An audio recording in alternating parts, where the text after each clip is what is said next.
ट्रैकियोटॉमी एक ऐसा surgical procedure है जिसके दौरान सर्जन्स आपकी नेक पर कट लगाकर एक ओपनिंग क्रिएट करते हैं और फिर इस ओपनिंग में से एक ट्यूब को आपके ट्रैकिया यानी कि विंड पाइप में इंसर्ट कर दिया जाता है। लेकिन क्या आप जानते हैं कि ये प्रोसीजर आखिर क्यों और कैसे परफॉर्म किया जाता है?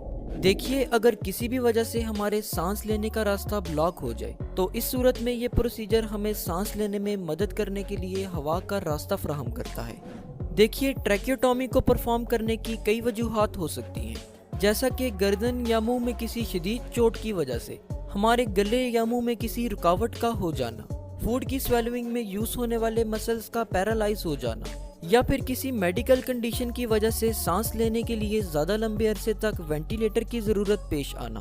और इसके अलावा ट्रैकियोटॉमी को परफॉर्म करने की और भी कई वजूहात हो सकती हैं। चलिए देखते हैं कि ये प्रोसीजर कैसे परफॉर्म किया जाता है।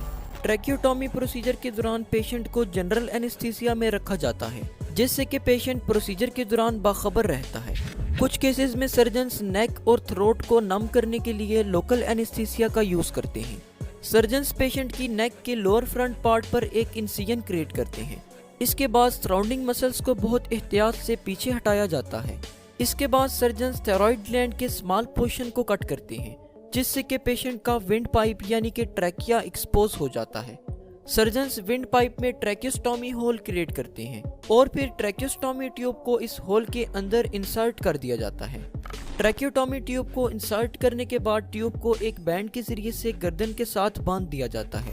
ये ट्यूब को एक ही जगह पर रखने में मदद करता है। कुछ केसेस में पेशेंट्स इस ट्यूब के जरिए से खुद सांस ले सकते हैं, लेकिन कुछ केसेस में इस ट्यूब को वेंटिलेटर या सांस लेने वाली मशीन से जोड़ने की जरूरत पड़ती है। अगर ट्रैकियोटॉमी टेम्परेरी तौर पर परफॉर्म की गई हो तो फिर ट्रैकियोटॉमी ट्यूब को उस वक्त रिमूव कर दिया जाता है जब उसकी मजीद जरूरत ना हो।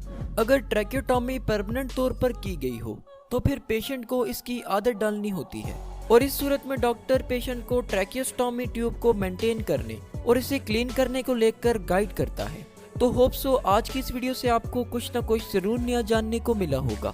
जाते जाते हमारे सेकंड यूट्यूब चैनल डिमिस्टिफाइंग साइंस को विजिट करके जरूर सब्सक्राइब कीजिएगा। शुक्रिया, अल्लाह हाफिज।